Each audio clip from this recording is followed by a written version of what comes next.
Edgewater Hall stood beneath the low English sky, its grand stone facade reflected in the surface of a silent pond. The lawns, trimmed with a precision that spoke more of pride than joy, rolled outward toward old paddocks and distant hedges where the mist never seemed to lift.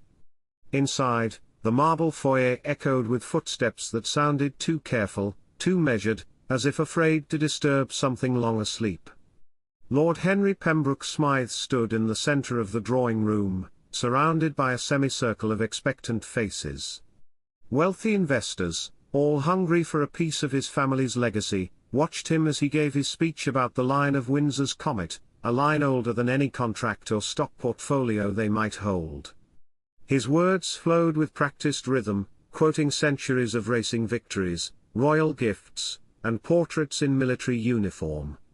Yet if you looked past his voice, you'd see a man whose knuckles whitened around his glass, whose gaze drifted toward the windows whenever he thought no one noticed. The Pembroke-Smythe line has carried on through war, famine, and plague, Lord Henry declared. Windsor's Comet is not just a horse. He is the heart of this estate, a living chapter in British history. He paused, the rehearsed cadence faltering. The investors didn't notice, still absorbed in their financial calculations. But for a heartbeat, Henry's eyes betrayed him, filled with the weight of a man standing atop a crumbling tower, terrified of the view below. Upstairs, behind a heavy oak door, Lady Eleanor Pembroke-Smythe stood alone in the vast library. She traced her fingertips over the leather-bound volumes, some so old their spines were broken, their titles unreadable. On the far wall hung portraits of Pembroke's past, men and women who once rode out in armor, faces set with a kind of grim certainty she envied. Now, those eyes seemed to judge her, Eleanor, the daughter, the disappointment, trapped between eras. She let her gaze fall to the family ledger, propped open on a desk, columns of red ink marching down the page. It wasn't a legacy anymore, she thought. It was a burden measured in pounds and pence. She pressed her forehead against the glass, watching as clouds gathered over the fields. The wind rattled a loose shutter. In that moment, Eleanor felt the estate's heartbeat, old, tired, and a little bit afraid. As the afternoon wore on, a battered old truck wound its way up the gravel drive. It was an oddity here, where every other vehicle gleamed with polish and pedigree. The driver, Alec Pembroke, stepped out, boots coated in mud, a battered leather satchel slung over his shoulder. His hair was more grey than brown now, his face weathered, but his blue eyes missed nothing. He paused at the foot of the steps, exhaled, and looked up at the manor with a kind of resigned affection. Alec was not here to ask for work. He had no interest in paychecks or polite contracts. He'd come because, in the letters and rumors that reached him, he'd heard of a soul in pain. To some, he was a relic, a hoarse whisperer, a man with more faith in wind and earth than in medicine. But those who'd watched him work, those who'd seen him crouched beside a trembling animal in the dead of night, knew better. The butler, Miss Grundy, greeted him with the briskness reserved for troublemakers and prophets alike. "Mr. Pembroke, if you'd follow me. Lady Eleanor is expecting you in the stables." "Thank you, Miss Grundy," Alec replied, a small smile playing on his lips. He stepped into the cool, shadowed hallway, boots echoing off the marble, as he carried the scent of rain and grass with him. In the stables, Eleanor stood beside a stall. Inside, Windsor's Comet stood in the straw, head lowered, sides barely rising with each hollow breath. The great horse was a shadow of his former self, muscles wasted, coat dull, eyes wide with a kind of terror that had nothing to do with pain and everything to do with loss. Eleanor looked up as Alec approached, her features taut with a tension that no amount of breeding could hide. "You must be Mr. Pembroke," she said quietly. "The last hope they keep whispering about." "Just Alec," he answered, voice gentle. He knelt by the stall, laying his hand against the ancient wood. "And I'm not here to save a legacy. I'm here because someone's calling for help. Before more could be said, Miss Grundy appeared at Eleanor's side, eyes darting to Alec. She leaned in, voice low. My lady, the truth must be faced. If things continue as they are, we will lose everything. The estate, the horses, Edgewater itself. The debts, her voice trembled, they're beyond what even your father admits. Selling Comet is the only way. You must persuade Lord Henry. Eleanor's lips tightened. She looked once more at the listless horse. Alec remained silent, only watching, as if listening for a whisper too quiet for others to hear. As the sun dipped low, Edgewater Hall filled with the quiet tension of a storm about to break. In the main hall, Lord Henry drained his glass, unaware of the figure standing at the edge of the shadows. Alec returned from the stables, silent as a ghost. And so the game began. The estate, the family, and the horse, each bound by the weight of history, each on the edge of something ending. Outside, the wind rose, carrying with it the first faint notes of change. The next morning dawned grey and restless. Edgewater Hall, usually so serene in the mist, now buzzed with the odd, sterile energy of outsiders. Gone were the familiar clatter of hooves and the chatter of stable hands. Instead, the gravel drive was crowded with polished cars bearing the logos of powerful biotech firms. Unfamiliar men and women hurried in and out of the main house, their arms loaded with silver cases, computer monitors, and coiled wires. By the west paddock, an entire mobile laboratory had been erected overnight. Its stark white tent, glowing under the overcast sky, looked more like an operating room than anything meant for horses. The scent of disinfectant clashed with the sweet musk of hay and mud, creating an uneasy fusion of worlds. Lord Henry stood at the threshold, his posture ramrod straight, as he greeted the representatives from GeneTech and BioEquine Solutions. He tried to muster his old charm, recounting the feats of Windsor's Comet in tones meant to inspire awe. But his words seemed small compared to the blinking monitors and the quiet, confident clicks of scientists checking their equipment. The past was on trial here, and everyone knew it. Inside the tent, Comet stood trembling, eyes wide, as a technician attached sticky electrodes to his forehead and neck. The horse's muscles tensed with each beep of the machines. His breaths came shallow and fast, sides fluttering like a bird trapped in a cage. Dr. Charles Winthrop, dressed in a pristine white coat, observed from the sidelines, his arms folded, lips pressed into a thin line. Eleanor watched through the clear vinyl flap, fists clenched, wishing she could shatter every piece of equipment with a single scream. Instead, she forced herself to stay calm. Every time Comet flinched, it felt as if a wire tightened around her own chest. Dr. Winthrop stepped forward, tapping on his tablet. We're ready, Lord Pembroke-Smythe. The investors would like to see the demonstration. Lord Henry nodded, his voice steady but hollow. Very well. Proceed. The tent was filled with the sound of humming computers and the low drone of machinery. As the technicians began the sequence, a bright spotlight clicked on, illuminating Comet. The horse shied away, nostrils flaring, ears flattened against his skull. Easy, Alec murmured from the corner, too far away to touch but close enough for his voice to slip through the haze.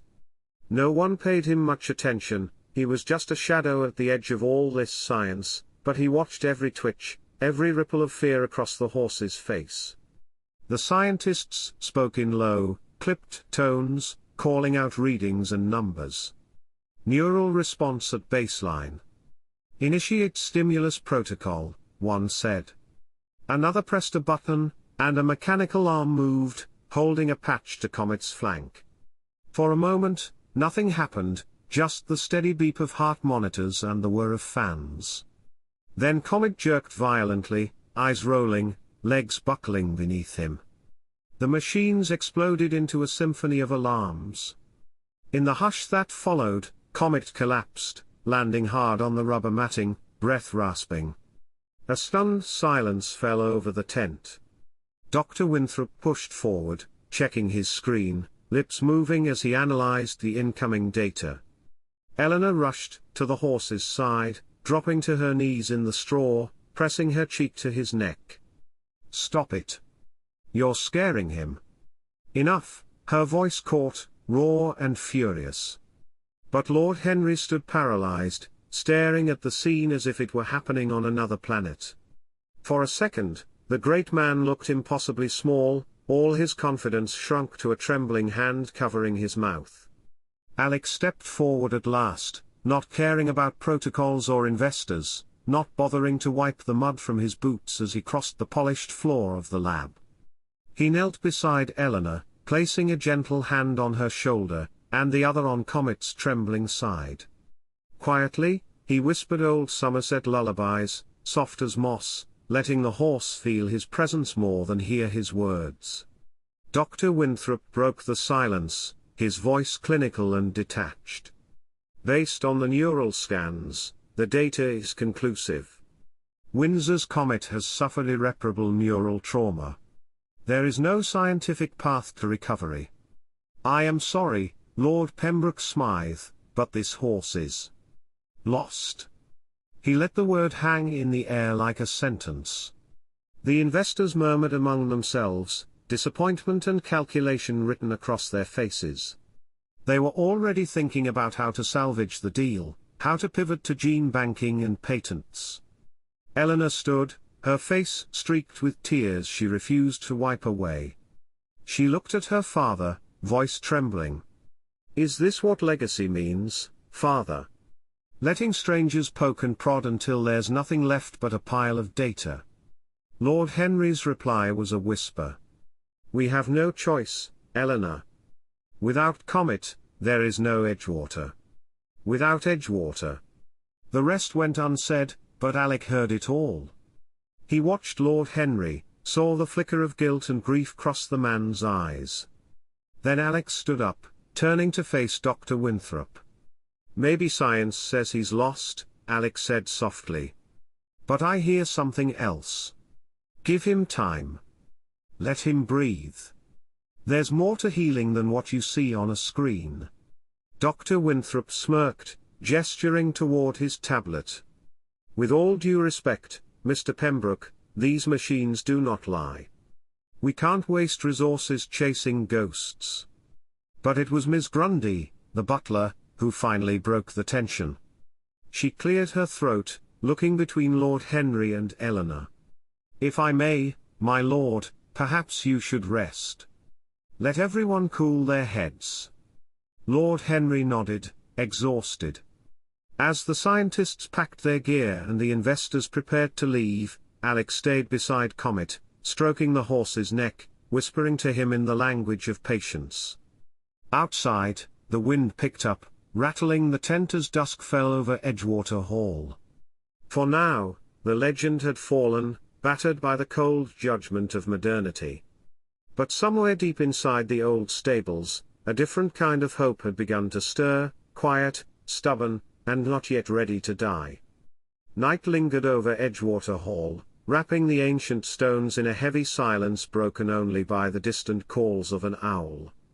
The mobile laboratory's white tent glowed faintly, a strange new beacon against the darkness.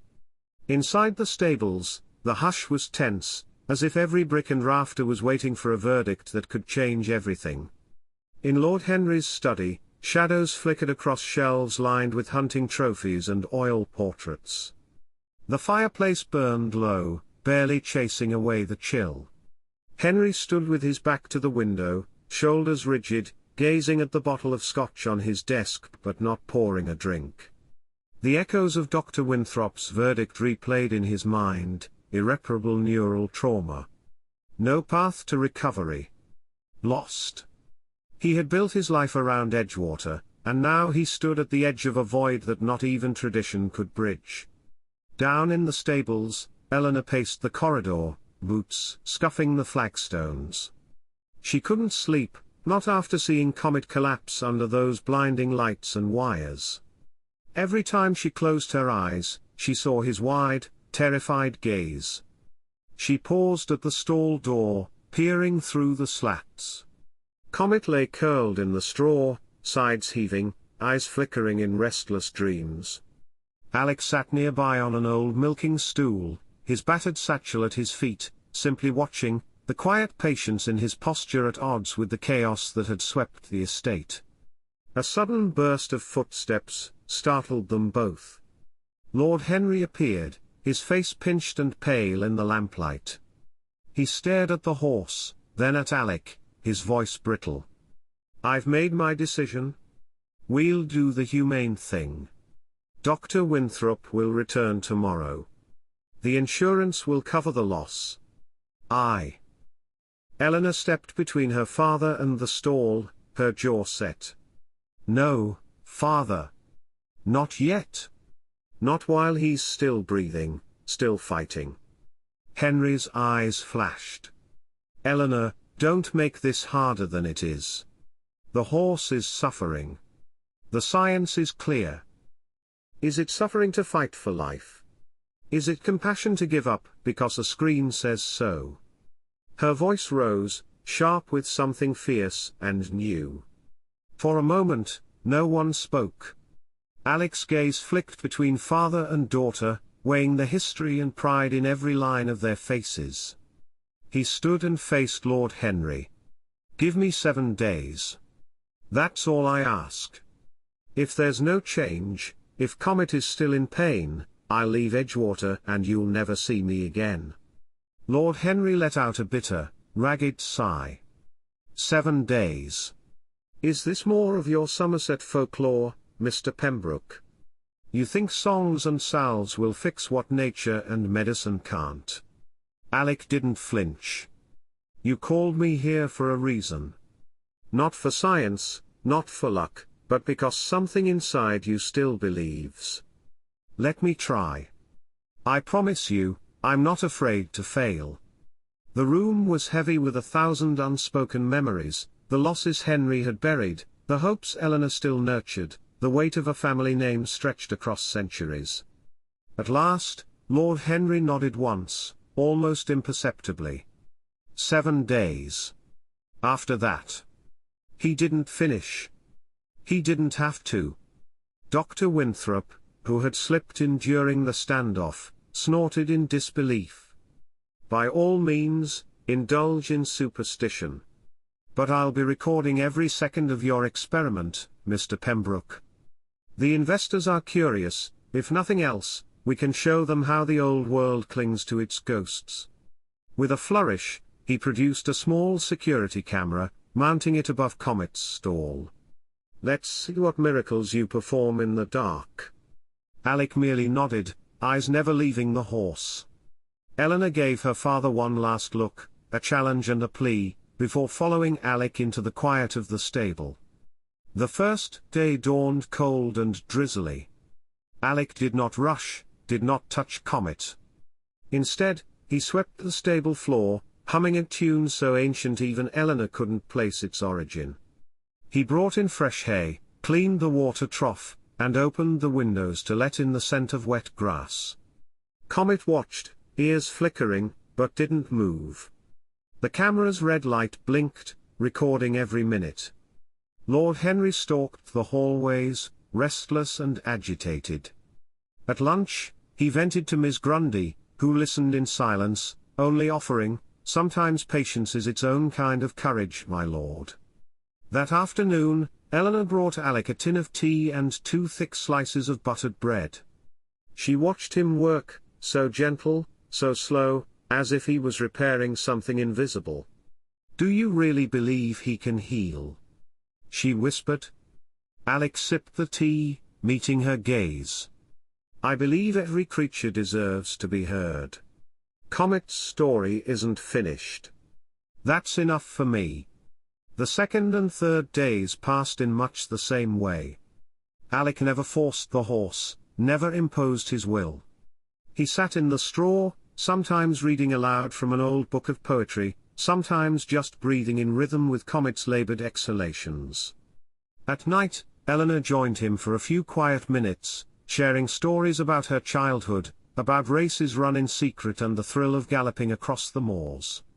In those stolen hours, she found herself wanting to believe, not just for Comet, but for herself. Meanwhile, Dr. Winthrop reviewed the camera footage every evening, expecting to find proof of foolishness, or maybe some rule broken, some ancient trick. Instead, the tapes showed only patience, the quiet shuffle of boots, the slow rise and fall of Comet's sides. By the third evening, even Lord Henry, peering through the stable window, couldn't help but feel a pang of something he hadn't felt in years. Was it hope, or just the ache of remembering when things seemed simpler? As the clock ticked toward midnight on the third day, a storm rolled over Edgewater, thunder rumbling across the fields. Alec looked up at the sky, feeling the old energy in his bones. 7 days, 7 chances. In the dark, with the camera's red eye watching, he whispered to Comet, a promise only the horse would ever truly understand. The fourth morning broke quietly over Edgewater Hall, as if the world itself was holding its breath. The rain had washed the lawns clean and left the air sharp and sweet, a freshness that crept even into the old, stone corridors of the house. Yet for all the estate's timeless beauty, a strange anticipation hummed beneath the surface, servants whispering in corners, stable hands peering curiously through the mist at the man who had done little but sit and wait for 3 long days. Inside the stable, Alec arrived before dawn as always, his footsteps soft on the flagstones, his presence more like the shifting breeze than any human intrusion. He set down his satchel and did not immediately approach Comet, instead moving about with the same gentle ritual, sweeping straw, checking the latches on the windows, filling the water trough.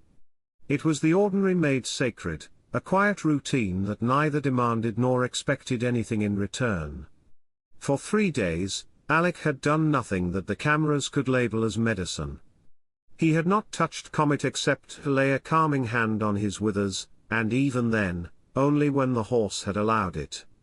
He hummed Somerset lullabies, old as the hedges, letting their gentle melody weave through the stable and into the trembling heart of the great stallion. To the observers, it looked like idleness, a waste of precious, desperate time. But Alec knew that healing sometimes started with silence, with respect, with the slow rebuilding of trust fractured by pain and fear. On the morning of the 4th day, a shift occurred so subtle it might have been missed if not for the quiet intensity with which Alec watched. Comet, head still low and breath shallow, flared his nostrils and sniffed the air, as if searching for a memory hidden in the scent. Alec had hung small bundles of dried herbs in the rafters, lavender, sweet hay, a hint of mint and thyme, chosen not for their medicinal value, but for their power to summon the comfort of wild meadows and long-ago summers. The camera's red light blinked silently as it recorded the moment, a slow, deliberate inhale, Comet's eyelids fluttering as the smells registered somewhere deep inside. Eleanor entered, a tray of tea and scones balanced in her hands. She paused, watching as Alec quietly swapped out a bundle of herbs, replacing it with another, before gently closing the stall door behind him. He moved, she whispered, hope warring with caution in her eyes. I saw him. He noticed. Alec nodded, smiling a little. Smell's the oldest language there is. Sometimes a scent can remind a creature who it is, where it belongs. For a moment, he was somewhere other than this stall. They sat together on overturned buckets, sipping tea, speaking in soft voices that seemed to hang in the morning haze. Eleanor found herself telling stories she hadn't uttered in years, about riding Comet bareback as a girl, about her mother's laughter ringing through the fields, about nights when the only sound was the wind and a heartbeat underneath her own. In the main house, Lord Henry's patience wore thin. He stalked the corridors, glancing out rain-streaked windows toward the stable as if he could will progress from a distance. The estate's accounts grew no fuller, the creditors' letters no less insistent. Every day that passed was another day closer to losing everything. Meanwhile, Dr. Winthrop reviewed the footage obsessively, his irritation mounting. "He's doing nothing," he complained to Henry over lunch. "This is witchcraft, not treatment. If anything, the horse is declining, he barely stands, barely eats. I say we end this now." But Miss Grundy shook her head as she cleared the dishes. "Patience, doctor. Sometimes the quiet speaks louder than all your machines." On the fifth morning, something changed again. Alec removed the herbs and, for the first time, spoke directly to Comet, not in a whisper, but in a gentle, steady tone. He told the horse of his own failures, of times when he'd lost faith in what he could not see. He spoke not as a doctor, nor as a magician, but as a fellow creature shaped by loss. Comet's ears flicked, his eyes following Alec's movements with a faint, wary curiosity. Later that day, Eleanor brought in a book she'd found in the family archives, its leather cover cracked with age. "Look at this," she said, excitement making her voice tremble. "It's my great-grandfather's journal. He writes about healing a wounded cavalry horse using some of these same methods: herbs, quiet, patience. He believed a horse's mind could break, but it could also mend." Alec leafed through the pages, his face unreadable. "Your family understood more than they ever wrote down. You see, Eleanor, horses don't just need medicine. They need a friend, a listener, someone who'll stay even when hope's gone thin." Day after day, Alec massaged Comet's legs with slow, practiced movements, not to force a cure, but to remind the muscles and the memory beneath the skin that they still had purpose. He hummed as he worked, and Eleanor read aloud from the journal, filling the stall with stories of survival, of battles fought and won. By the end of the sixth day, a miracle, or at least the hint of one, arrived. Comet struggled to his feet, trembling but upright, holding himself for a few precious seconds before sinking back into the straw. For a heartbeat, the world went still. Then the stable hands, Miss Grundy, even Dr. Winthrop, who had come to gloat, stood in stunned silence, eyes wide, tears shining on more than one cheek. Lord Henry, watching the footage later that evening, sat alone in his study, glass of scotch untouched. He watched not for trickery, but for truth. What he saw was not magic, but the endless patience of a man who refused to let go, the stubborn loyalty of a daughter, and a horse whose spirit flickered, refusing to be snuffed out. Edgewater Hall, once heavy with the weight of endings, suddenly felt lighter, as if the old house itself dared to hope. Morning broke over Edgewater with a sudden, vivid brightness, sunlight streaming through windows that hadn't seen a proper summer in years. For the first time since Comet's collapse, hope seemed to flicker down the long corridors, the air buzzing with cautious whispers. The news of Comet's struggle to his feet had traveled fast. Some called it a miracle, others a fluke, but everyone agreed on one thing: something had changed. In the stable, the world felt different. The dust motes caught in the sunbeams, dancing over Alec and Eleanor as they moved around Comet's stall. Alec's movements were still deliberate, slow and sure, but now there was a new lightness in him. He worked the knots from Comet's muscles, hands tracing lines of tension and release with the experience of a lifetime. Eleanor watched, captivated, the old journal still open beside her, as if its yellowed pages could catch the present and link it to the past. She read aloud, her voice trembling with a mix of awe and memory. September 14, 1893. My stallion Thunder took a wound in the flank, and though the flesh healed, the spirit did not. I sat with him 7 nights, sang the old songs, let him remember who he was. Alec smiled. It's not so different, is it? People like to think time changes everything, but pain and hope, those are always the same. He continued his gentle massage, humming low under his breath, coaxing life back into Comet's tired body. Comet, for his part, responded with increasing curiosity. He stretched his neck to sniff at Eleanor's sleeve, flicked his ears when Alec whistled, and once, When the stable was quiet and the world felt almost safe, he nickered softly, a sound so small it nearly undid Eleanor's composure.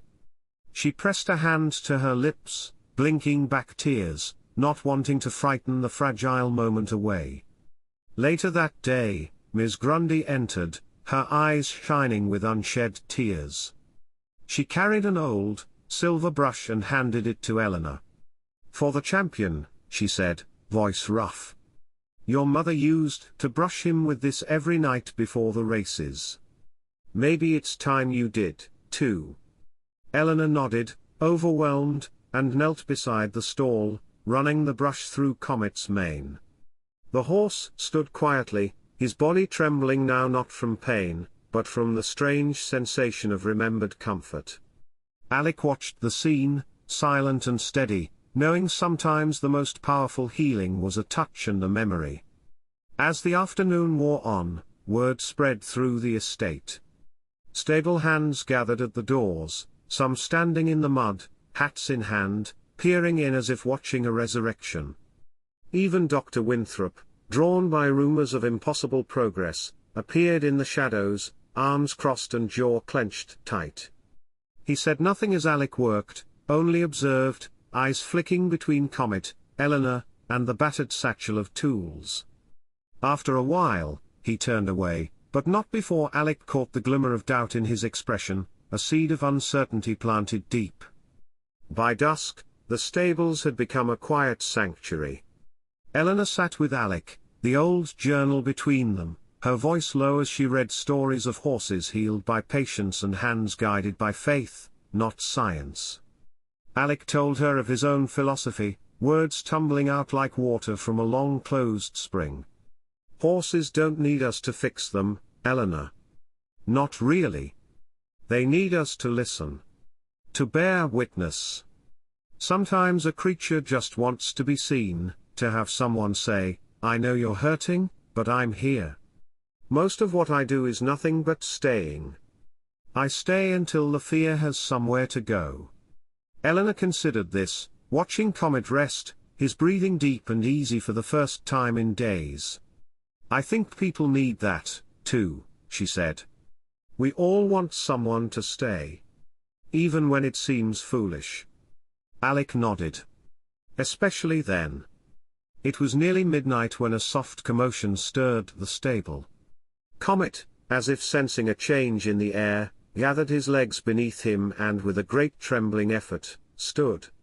This time, he held his weight for longer, 10 seconds, then 20, his head high, eyes bright, nostrils wide.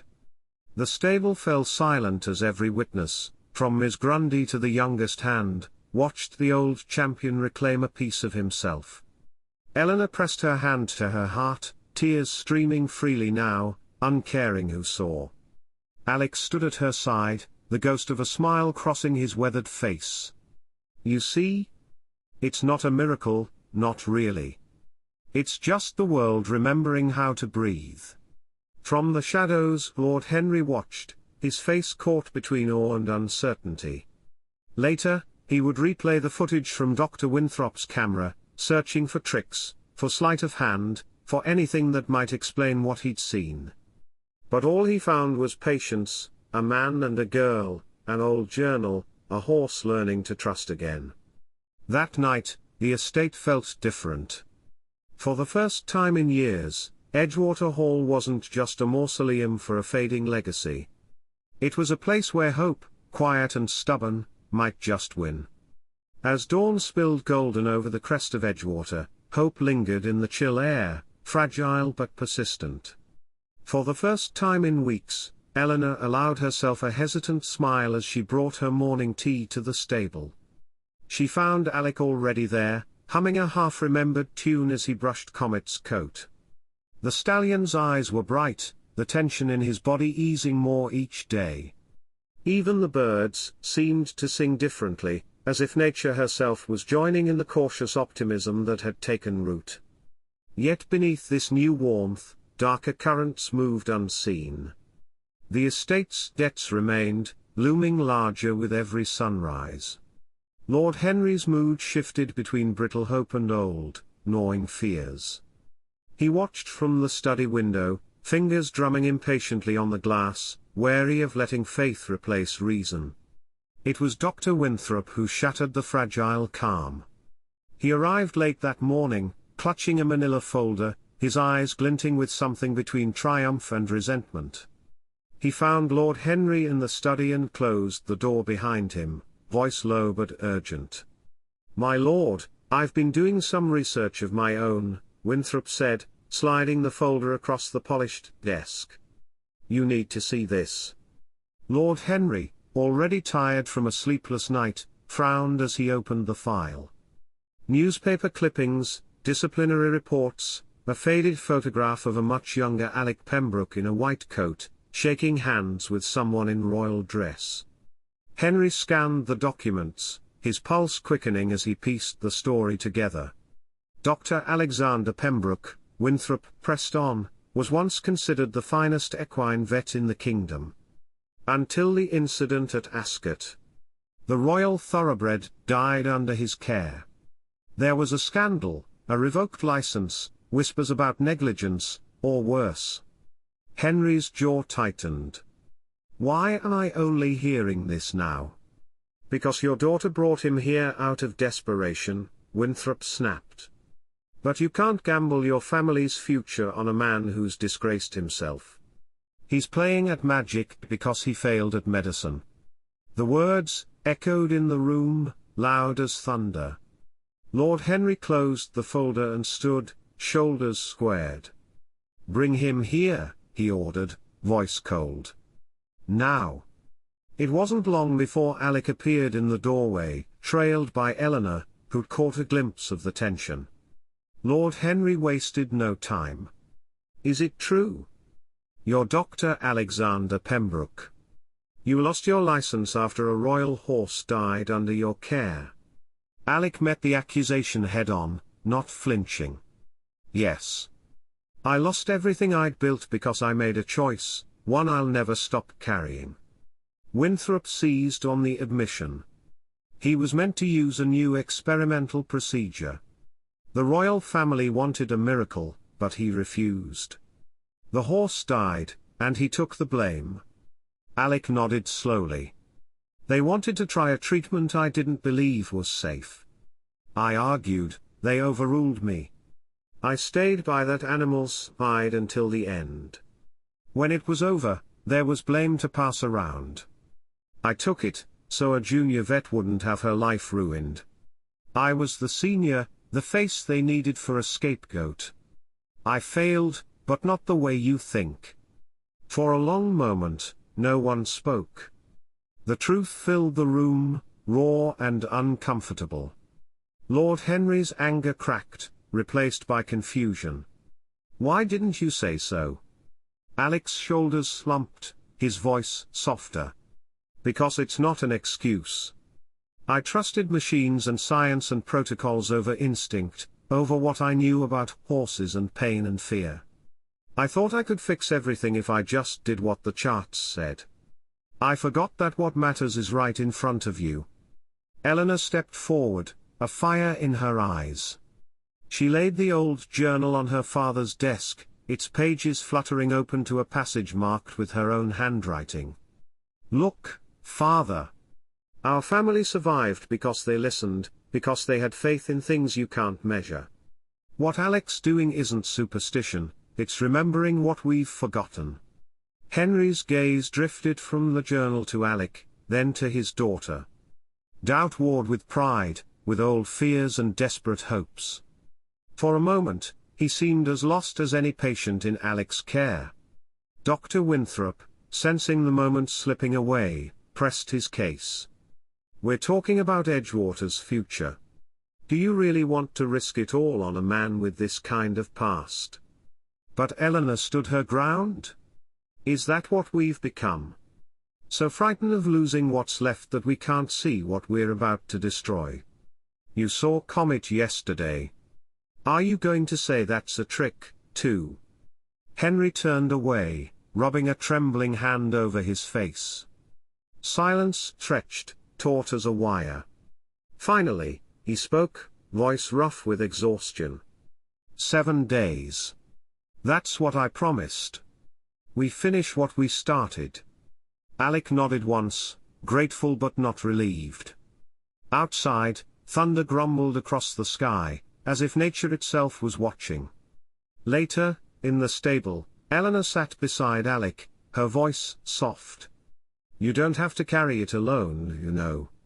Alec looked at her, something old and sad in his eyes. I'm not sure I know how to let go. She reached for his hand, just for a moment. Maybe you don't have to. Maybe it's enough that you stayed. That night, as the estate lay quiet, Lord Henry sat alone, watching the camera's grainy footage of Alec and Eleanor tending to Comet. There were no miracles, no sleight of hand, just patience, resilience, and the stubborn, flickering light of hope. Outside, the storm finally broke, rain sweeping over Edgewater Hall as if to wash away the weight of secrets too long held. And in the darkness, a promise lingered: the past might never be erased, but perhaps, just perhaps, it could be forgiven. Morning sunlight slipped through the gaps in the stable's roof, turning dust motes into streams of gold that danced around Comet's head. It was the 7th day, an ending and a beginning, balanced on a breath. Alec stood quietly at the stall, his hands gentle and steady as he stroked Comet's neck. The horse leaned into his touch, ears flicking forward, eyes clear for the first time in months. Eleanor was already there, arms folded across the stall door, a silent witness to the moment. She barely breathed, afraid that any sound might shatter the fragile peace. She glanced over her shoulder at the old journal, now open to a page where her ancestor had written about the day thunder stood again. The ink was faded, but the words seemed to pulse with new life. Alec spoke softly, almost as if to himself. He's ready? You can feel it in his bones, in the way he stands. Eleanor smiled, relief and disbelief mingling in her eyes. So what happens now? Now, Alec replied, we give him his freedom back. The stable hands, drawn by rumors that something extraordinary was happening, gathered at the doors. Miss Grundy stood a little apart, her hands clasped tight, lips moving silently as if in prayer. Even Lord Henry lingered by the open window, eyes narrowed, not daring to hope, but unable to look away. Alec slipped a rope around Comet's neck, not a halter, just a gentle guide. Eleanor pushed open the stable doors, and together they led the stallion out into the morning sun. For a moment, Comet hesitated, nostrils flaring at the scents of grass and earth, the wind in the hedges. Then, with a trembling step, he moved forward. His stride was uncertain at first, each leg finding its strength. But as his hooves touched the turf, memory awakened in his muscles. He began to walk, then trot, then break into a loose, awkward canter. Sunlight flashed off his coat. His mane whipped in the breeze. Alec and Eleanor watched in silence as Comet stretched his neck and galloped across the field, circling wide, dust rising behind him. At the edge of the paddock he slowed, turned, and trotted back, not because of the rope, but by his own will. He nudged Alec's shoulder, snorting softly, then lowered his head, pressing his brow into Eleanor's hand. There was no fear left, only trust, a connection built not on force, but patience. A round of applause broke out among the stable hands, laughter and tears mingling in the morning air. For the first time in living memory, Edgewater felt alive. Lord Henry watched from the window, his heart twisting with emotions he could barely name. Pride, regret, hope, all tangled together. He saw his daughter's face, radiant, her arms flung around Comet's neck. He saw Alec, quiet and unassuming, simply standing with the horse, as if this moment was all he'd ever wanted. But the peace did not last. By noon, word had spread beyond the estate walls. Dr. Winthrop, still smarting from defeat, paced the drive as a black sedan rolled to a stop. Out stepped two men in sharp suits and a woman with a notepad, representatives from the Royal Veterinary Association, and the main biotech sponsor. Winthrop approached Lord Henry, voice crisp and businesslike. "There are questions, my lord. The investors want proof. The association wants a formal evaluation. This isn't just about Comet anymore, it's about the reputation of Edgewater and everything that's been claimed here." Eleanor, overhearing, bristled. "Are you saying you don't believe your own eyes?" The lead representative adjusted her glasses, not unkind but immovable. "We believe in science, Miss Pembroke-Smythe. Dr. Winthrop's scans and data say one thing, but the horse's behavior says another. We require a formal assessment.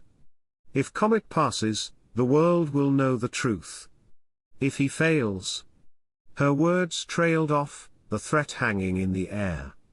Dr. Winthrop, eager to reclaim the narrative, cut in.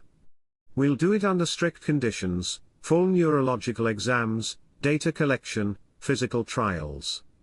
Let's put the miracle to the test. I propose we hold the trial at the Royal Association's facilities in London." Alec met his gaze, expression calm but resolute. "No. If you want to see what Comet can do, you'll see it here. On the land that raised him. No more laboratories, no more wires. Just the horse, the grass, and the people who know him." The representatives exchanged glances. One spoke. "Are you afraid the results won't hold up outside your comfort zone, Mr. Pembroke?" Alec shook his head. "I'm not afraid of failure. But I won't let him be poked and prodded until he's nothing but a case study again. You want a challenge? Fine. Bring your experts. Bring your cameras. Do it at Edgewater, with witnesses and open fields. You'll see the truth." A tense silence followed. Finally, Lord Henry, feeling something inside him finally break loose, stepped forward.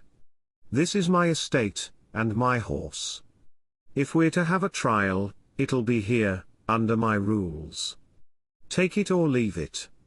The representatives, seeing the crowd gathered and the story already slipping from their grasp, agreed. "Very well. We'll organize the assessment at Edgewater in 3 days' time." As the officials drove away, Eleanor turned to Alec, her voice shaking with equal parts fear and determination. "Are you sure about this?" Alec smiled, though his eyes were weary. "He's ready, Eleanor. Win or lose, we've already changed the story. The rest is up to Comet." As dusk settled, Alec led Comet back to the stable.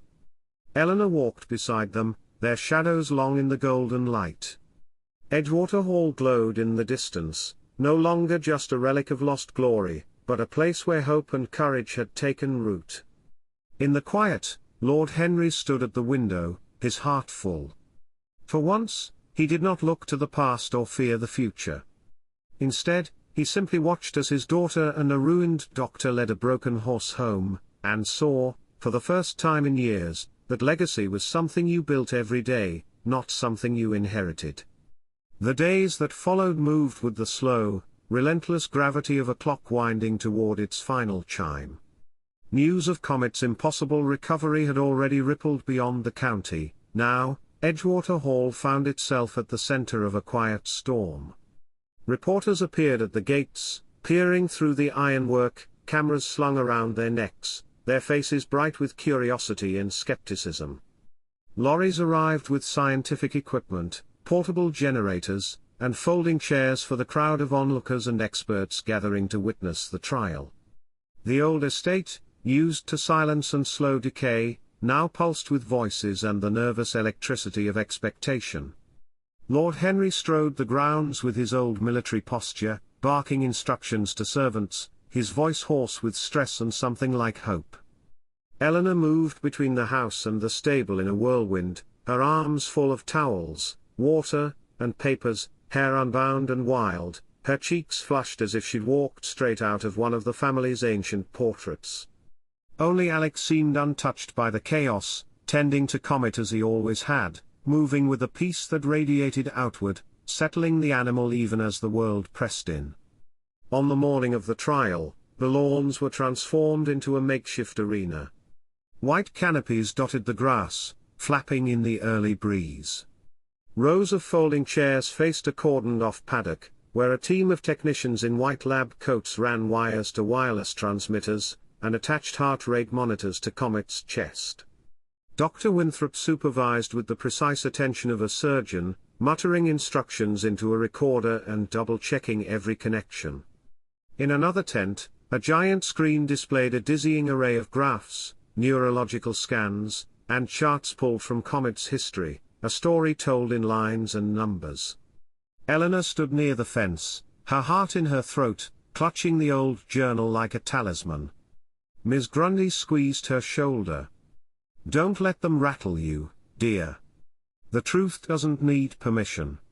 By mid-morning the guests had arrived, local dignitaries, officials from the Royal Veterinary Association, investors from GeneTech and BioEquine Solutions, even a television crew broadcasting live for a Sunday science segment.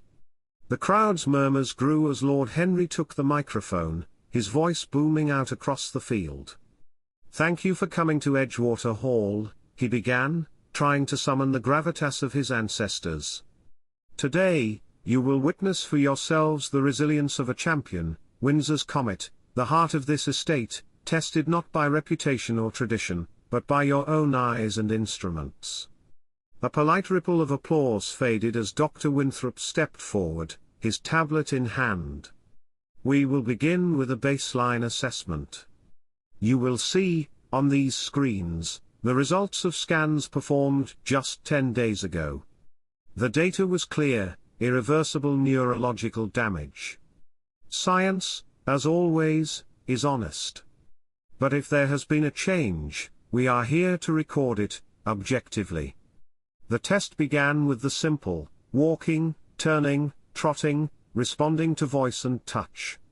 At first, Comet moved with cautious steps, his ears flicking nervously at the unfamiliar crowd. Then, guided by Alec's quiet encouragement, he circled the paddock, gait smoothing, confidence building. The monitors beeped steadily. A veterinarian in a suit made notes, pausing at every sign of progress. Eleanor's heart pounded as the more difficult tasks began. A line of colored cones was set up. Alec unclipped the lead, stepping aside, letting Comet move free. The horse hesitated, head high, then, slowly, almost imperceptibly, he began weaving through the course, not perfect, but determined. Each completed turn brought a fresh round of applause, faces softening in disbelief. Winthrop, determined not to lose control, signaled for the neurological scanner to be brought forward. "The data will tell the real story," he announced, as Comet was led to the scanner. The readings appeared on the big screen, waves and spikes, numbers flickering. For a moment, there was confusion: some readings matched old data, some didn't. A tense debate broke out among the experts, their words blurring into jargon. Then Alec stepped forward, his voice calm. "May I try something?" He unhooked the last of the monitors, removed the bridle, and stood beside Comet. "Let him show you what recovery looks like." He stepped away. The paddock fell utterly silent. Alec gave a low whistle, and Comet looked up, ears alert, eyes clear. With no command, no rope, the horse trotted forward, then circled back to Alec, nudging him with affection. He paused, then pressed his head gently against Alec's chest, a gesture of trust that could never be measured in data. The crowd gasped. Reporters snapped photos, scribbling notes. Even the most skeptical experts found themselves blinking back tears. The television camera zoomed in as Alec knelt, arms around Comet's neck, letting the world see a connection that no chart or scan could explain. But the moment was truly made by Lord Henry. He walked to the center of the arena, shoulders squared, voice steady. "I have spent my life protecting these walls, these stories, this legacy. I thought I could save it by clinging to the past, by chasing money or titles or the approval of strangers. But today, I see that what truly matters isn't what's written in ledgers or etched in stone. It's what lives here: spirit, courage, faith. He turned, looking at Alec, then at his daughter. Edgewater Hall is not for sale. The horse stays. The estate stays. And from this day forward, our legacy will be something new, something we make together. A stunned hush rippled across the lawn, then, slowly, the crowd erupted in applause, real, heartfelt, undeniable. That evening, as the tents were dismantled and the guests departed, Eleanor found Alec in the quiet paddock. Comet grazed nearby, tail swishing in the last light. "I didn't think we'd make it," she whispered. Alec smiled, the exhaustion slipping away for just a moment. "Hope has a way of sneaking up on you. Sometimes it just needs a place to land." And for the first time, Edgewater Hall stood not as a relic of faded glory, but as the heart of a story still being written, one of compassion, resilience, and the quiet courage to let go of the past and believe in something new. The applause from the trial echoed in the halls of Edgewater long after the crowds dispersed and the equipment was packed away. For the first time in living memory, the estate was filled not with the weight of expectation or dread, but with something light and unfamiliar: possibility. The trial's outcome made headlines across the country: "Miracle at Edgewater, champion stallion defies science." Journalists called it a turning point, a mystery, a story for the ages. But for those who called the old manor home, it was simply a beginning. The morning after, Lord Henry walked the dew-soaked lawns in silence, his boots leaving fresh trails in the grass. He paused beneath the window of the breakfast room, listening to the laughter inside. Eleanor was teaching two stable hands to whisk eggs, her voice ringing with an easy joy he had not heard since she was a child. Even Miss Grundy, always stern and orderly, was smiling as she arranged fresh-cut flowers on the table. Something in Henry's chest loosened, and for the first time, he did not hurry his steps. He entered quietly, pouring his own tea, and sat among his staff, no longer the distant lord, but just another weary soul savouring the warmth of family. "I suppose we'll have to learn how to live without all those investors poking about," he said, a wry smile playing at his lips. Miss Grundy looked up from her vase. "We managed before them, we'll manage after, my lord." Edgewater's survived worse than a few empty ledgers. Eleanor raised her cup. "To new beginnings, then." A chorus of laughter followed. For the first time, the breakfast table felt like a council, not a battleground. Ideas tumbled out, opening the grounds to the public, selling preserves and honey, offering riding lessons and tours of the ancient library.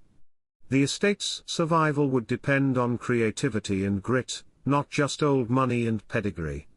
Later that day, Alec wandered the perimeter of the paddocks with Dr. Winthrop. Their conversation was slow at first, wary, but as they walked, the tension between them began to ease. Winthrop paused by the split-rail fence, his gaze on Comet grazing contentedly in the far field.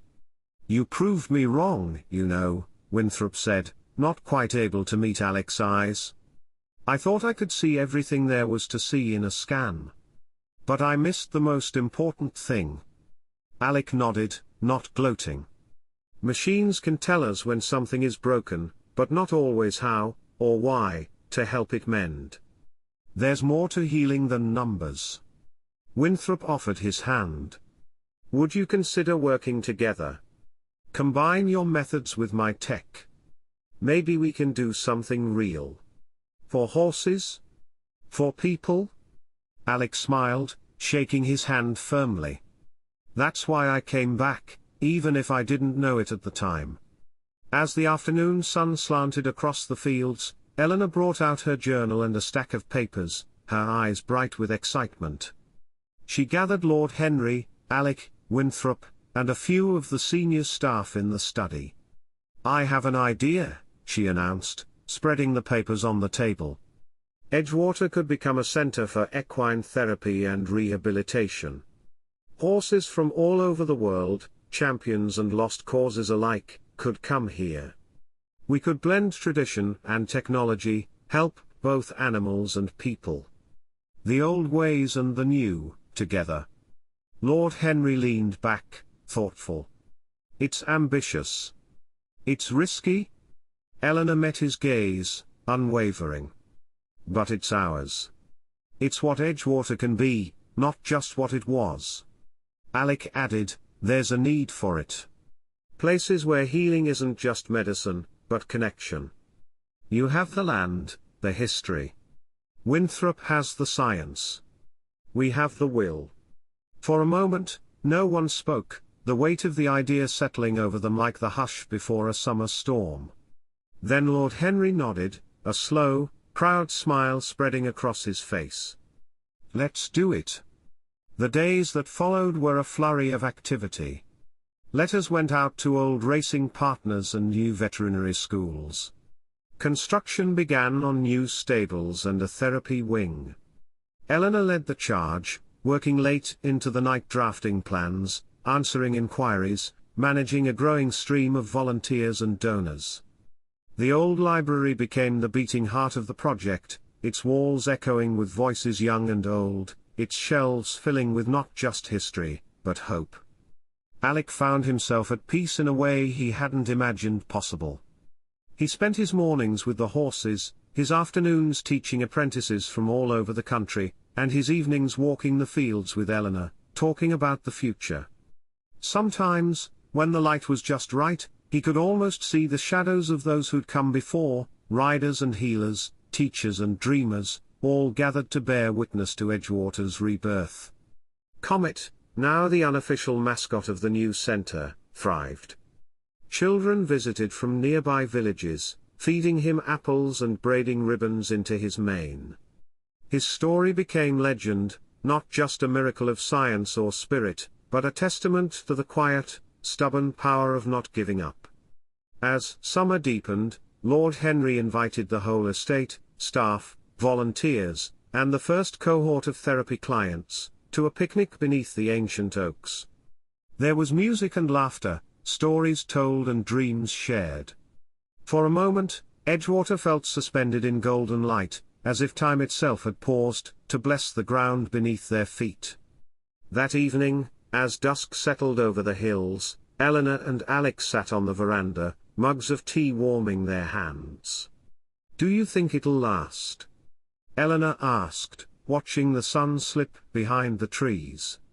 Alec smiled, lines of hard-won wisdom etched at the corners of his eyes. "Nothing ever does, not in the way we hope. But sometimes, that's the point. We keep building anyway." She leaned against his shoulder, content. "Then let's keep building." And inside Edgewater Hall, for the first time in a long, long while, the future felt wide open, fragile, yes, but shining with all the promise of a new day. 1 year later, Edgewater Hall was transformed. The grey stones of the old manor, once battered by uncertainty and dust, now gleamed in the soft morning light. Where the lawns had once been silent and untended, horses of every colour and size grazed and galloped, their manes streaming behind them like banners. The air carried the fresh scents of hay, cut grass, and laughter, no longer the hush of loss, but the music of a place renewed. At the break of dawn, Lord Henry strolled down the main path with a cane he barely needed. His steps were lighter, his face deeply tanned, lines of care softened by a year spent among animals and people with more grit than pretense. At his side ran 2 terriers and a young apprentice, a local boy eager to learn the ways of horse and land. They reached the small paddock by the therapy wing, where a group of children, city kids, foster kids, children on the edge of heartbreak, waited for their first riding lesson. Lord Henry looked out at them, his old military bearing relaxed. "The first thing you need to know about horses," he said, "is that they see everything you feel, even when you hide it. You don't need to be brave. you just need to be honest. He placed a gentle hand on a child's shoulder, and together, they approached the gentle bay mare waiting by the fence. Under the ancient oaks, laughter and nervous excitement filled the air as the lesson began. To the side, Miss Grundy watched, arms folded, pretending to scowl, but her eyes shining with pride. There were no investors' ledgers or society pages anymore, just the quiet, steady business of helping life begin again. Across the fields, Alec walked with Eleanor as the sun climbed higher, their boots leaving twin trails in the dew. She carried a clipboard, her hair caught back in a practical braid, but her face glowed with energy. Alec, for his part, had lost none of his quiet ways, but a peace had settled into his movements, something found, not just in Comet's recovery, but in the rebirth of a purpose he'd thought lost for good. They paused on the ridge where the grass grew wild, looking down on the new buildings rising beside the old, the Pembroke Equine Therapy Centre, its sign hand-carved and freshly painted. Horses moved through the paddocks, some rescued, some priceless, all given the same care. Teams of young vets and trainers learned side by side, Alec guiding them with patience, Winthrop explaining the data but finally listening, too, to the world outside the machines. Eleanor turned to Alec, her voice soft but full. "Do you remember that first morning you arrived? How quiet everything was. I thought we were at the end." Alec smiled, shaking his head. "Endings and beginnings look a lot alike, sometimes. I only knew that something here needed to heal, and not just the horse." She laughed, a sound that had become the estate's new heartbeat. "I think maybe we all did. I was so afraid, Alec. Of losing everything, of failing, of letting my family down. But it was never just about the land or the name, was it?" He watched as Comet, old but strong, trotted across the field with 2 yearlings in tow. "No. Legacy isn't what you inherit. It's what you build, every stubborn day. It's a story you choose to tell, together." Below them, the day unfolded, children shrieked with delight at their first canter, a horse and handler shared a silent moment of trust, Miss Grundy and Lord Henry debated which rose bushes to plant by the new library window. In the therapy wing, a group of wounded veterans led a nervous mare through an obstacle course, their smiles uncertain but real. Edgewater was no longer a monument to memory, but a place alive with change and forgiveness. That afternoon, visitors gathered beneath the new sign for the center's dedication.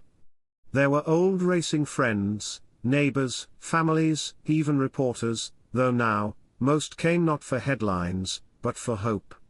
Lord Henry, no longer hiding behind speeches, stood at the front and told the story of a house that refused to die, of a horse that taught them all the difference between survival and living.